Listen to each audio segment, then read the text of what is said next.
Brigadier Dahiya, मैं आप ही से शुरू कर रही हूं। ये बहुत सारी चीजें क्या बहुत क्लैरिटी से देश की जनता के सामने आनी जरूरी है क्या?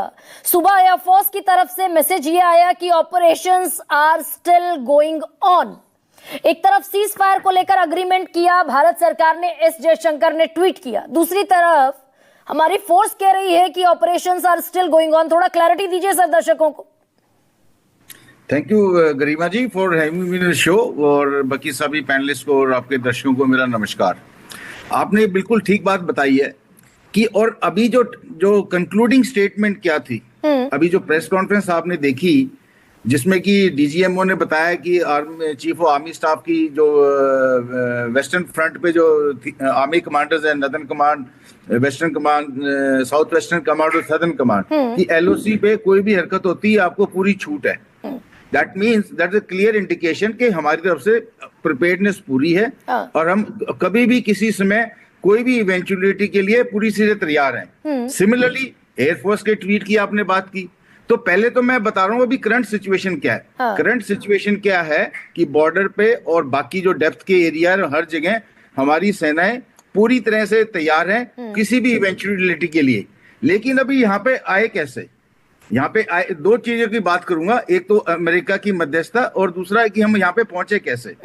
प्रेस कॉन्फ्रेंस में हम हमेशा बात कर रहे थे कि ऑपरेशन सिंदूर का लक्ष्य क्या है। ऑपरेशन क्या लक्ष्य है, क्या पॉलिटिकल और मिलिट्री ऑब्जेक्टिव डिफाइन किए गए हैं, और इस प्रेस कॉन्फ्रेंस से हमें हल्का सा हिंट मिला कि हमें क्या अचीव किया, पॉलिटिकल और मिलिट्री ऑब्जेक्ट मिले हैं। पहले की क्या ऑब्जेक्टिव था हमारा? सिर्फ पहलगाम का बदला लेना या हमने आतंकवाद को जड़ से खत्म करना। अभी इसमें से जो मिलिट्री एम, मैं जो प्रेस कॉन्फ्रेंस में वर्ड जो इस्तेमाल किए हैं उन्हीं के बारे में बताऊंगा आपको।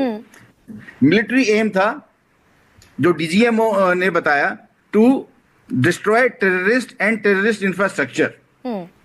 एयरफोर्स ने बताया टू मेंटेन एयर डोमिनेंस और इंडियन एयर स्पेस को सुरक्षित रखना कोई भी इंट्रूजन के हिसाब से। इसके हिसाब से हम काम कर रहे थे। नेवी ने बताया to maintain an aggressive posture at sea है, और जिसकी वजह से जो पाकिस्तान एक डिफेंसिव पोस्चर में था, उनके हार्बर वगैरह में सब बैठे थे, और अब जैसी ये लड़ाई अगर एस्केलेट होती एस्केलेटिंग लीडर पर, तो नेवी भी पूरी तरह तैयार थी। तो ये 3 दिन का ऑपरेशन चला। कुछ ना कुछ हुआ 10 तारीख को। हम जो बैटल फील्ड था उसका हम शेप कर रहे थे। उन्होंने हमारे एयर बेसिस पे हमला किया, वाजिब है, हम उनके एयर बेसिस पे हमला करेंगे, और हमने उनके एयर बेसिस पे नॉर्थ से साउथ जितने भी एयर बेसिस पे हमला किया। किस लिए?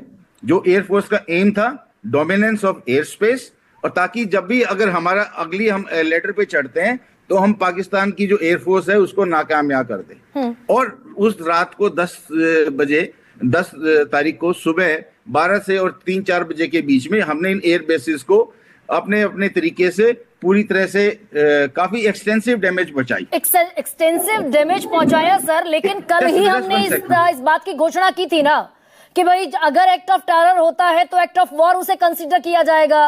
कल ही सीज फायर हुआ, महज 3 घंटे बाद पाकिस्तान श्रीनगर के बीचों बीच ड्रोन फेंकता दिखा।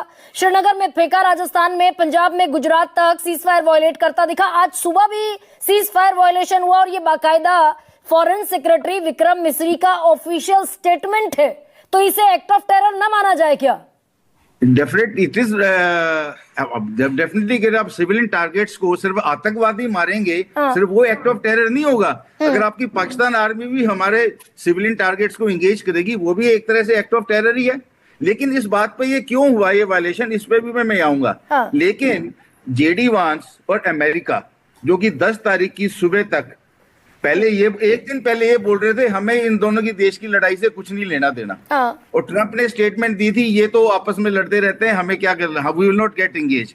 तो ऐसा क्या हुआ कि सडनली अमेरिका और ट्रंप इस सिचुएशन में जंप कर गए, और होते होते शाम तक हमने सीज फायर नहीं एग्रीमेंट कर लिया कि भी लैंड सी ऑपरेशन से कुछ नहीं होगा। तो कुछ ना कुछ बड़ी बात हुई है जो कि अभी अंधेरे में है। अभी अंधेरे में मंजू जी